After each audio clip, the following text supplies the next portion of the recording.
The biggest news item when it comes to the war in Ukraine right now has nothing to do with the war, actually very little to do with the war, and unfortunately has everything to do with politics.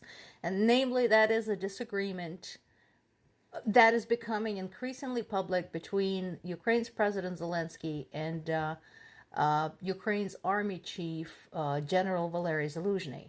So, here's what happened in a recent article, which was very well written. Zaluzhny called the current state of war a stalemate.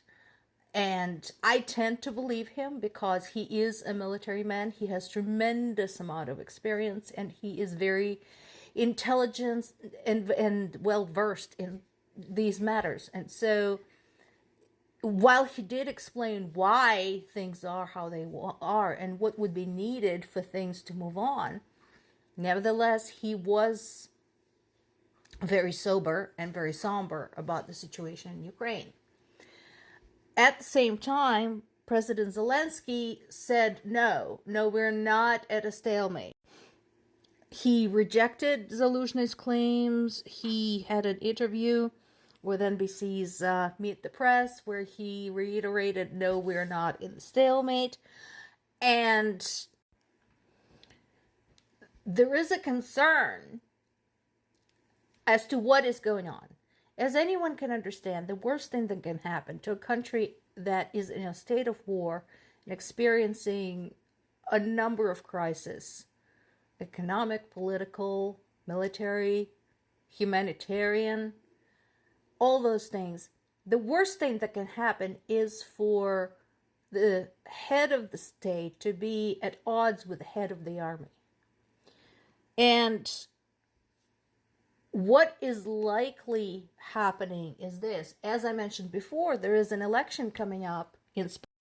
For all his charisma, and I said this many, many times in the past, as a politician, Vladimir Zelensky is still very inexperienced.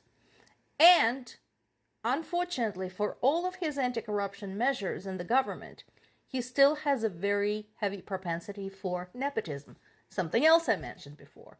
So he is surrounded by people in his administration who are not exactly very good at their job, but they're his friends from the past. And so right now, what the kind of a tentative consensus is that they're telling him, hey, listen, because of his prestige, because of his amazing achievements during this war, Zaluzhny has become too popular and he could off-seat you in the upcoming election. And so instead of worrying about the state of war, Zelensky is starting to worry about the state of election, which is a misguided thing to do and a misplaced priority. Now, this right here is a valid point. He is concerned that the war in Israel, between Israel and Palestine, is distracting from Ukraine. However, from the global standpoint, if we look at who is involved in both, we see all of the same players. So let's break this down for a second. Who supplied weapons to Russia? Who supplied components for the weapons? And who supported Putin as a leader? China, North Korea, Iran. Who meddled with other questions of stability in the Middle East? Syria, Turkey. Now, let's go to the war between Israel and Palestine. Who is involved? Iran, Syria, Turkey. And Russia is supporting their position. There's a huge anti-Semitic campaign going on in Russia right now. And a lot of it is directed at Zelensky because he too is a Jew. So it's all connected. So if the global community looked at this and targeted the same players, Russia, Iran, Syria, North Korea, China, likely they would bring some measure of stability back to the Middle East and some measure of success back to Ukraine. It's all connected. Again, this has been reiterated by me and by people who are a lot smarter than me, who have a lot better understanding of everything. Something to think about. Now, as difficult as things are, amazingly, Ukraine continues to make progress in the war, because here we have, first of all, another success in Crimea. And I actually asked my father for details about this, because he's keeping a very close eye, obviously, on the state of war. And he told me that the ship that they've just hit was brand new. So this ship hasn't had any missions at all yet. But it's already been taken out of commission. I don't know if it's reparable, but this is very good news.